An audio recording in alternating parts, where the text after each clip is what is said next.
This is one of the hardest reading answer choices that I have seen in my entire life. This is as hard as it gets in terms of logic. You're never going to see anything harder than this in an answer choice. To be able to master this answer choice, you need to understand this principle: that if a statement is true, you know absolutely nothing about the inverse of that statement. A statement and its inverse have no relationship whatsoever. That's going to be really important in a few minutes. Let's get into this. Fred says there should be a general reduction in the pace of bringing to the marketplace new drugs that are now being tested. So what does that mean? Today in America, it takes about 11 years for a medicine to get to the marketplace. Between the time that the medicine has been developed in a laboratory and the time that it's okay to sell it, it takes about 11 years. And Fred is saying, he's proposing something pretty drastic. He's saying that there should be a general reduction in the pace, Instead of it taking 11 years, maybe it should take 20 years. Maybe it should take 30 years between the time that a drug is created and the time it comes to the marketplace. Now, Fred's reason is terrible. He says that the social impact of the newly marketed antihistamine is far from clear. There's a lot of problems with that, but I'm going to focus on just one of the problems for this video. He's only talking about the antihistamine. He's not talking about the other drugs. I mean, at this moment in time in the United States, there are thousands of drugs that are being tested, that are on their way to the marketplace.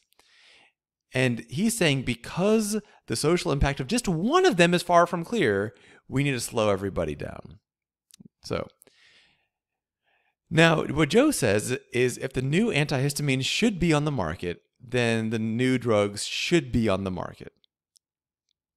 The question is, does that affect this significantly? Let's take a look. Here's the tricky thing on this. I want to show you the inverse. The inverse of Joe's statement would actually be extremely relevant. It would actually help. The inverse of Joe's statement is if the new antihistamine should not be on the market, then the new drugs should not be on the market. That would help, because if there's a problem, Fred is basically saying there's a problem with the antihistamine, therefore slow down everything. But if this statement was true, if the inverse of Joe's statement was true, which is that if there's a problem with the antihistamine, that means there's a problem with everything. If we need to slow down the antihistamine, we need to slow down everything. So that would help the thesis. The inverse of Joe's statement would help the thesis. Now, if Joe's statement was true, does that mean the inverse is necessarily true? No.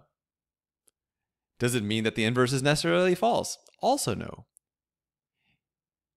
Here's the critical thing.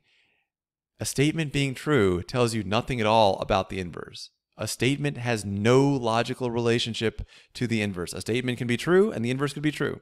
A statement could be true and the inverse could be false. A statement being true tells you absolutely nothing at all about whether or not the inverse is true. So his statement neither supports nor opposes the inverse. The inverse would help. The inverse of Joe's statement, if the new antihistamine should not be on the market, then the new drugs should not be on the market, that would help Fred's thesis, because that would say, okay, well, we know there's a problem with the antihistamine. If there's a problem with the antihistamine, there's a problem with everything, therefore there's a problem with everything. So that's what the inverse would do. Those are the logical connections you could get from the inverse.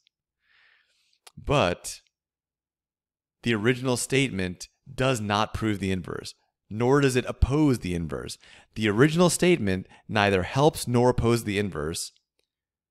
So while the inverse would help, the statement, because it neither helps nor opposes the inverse, is irrelevant.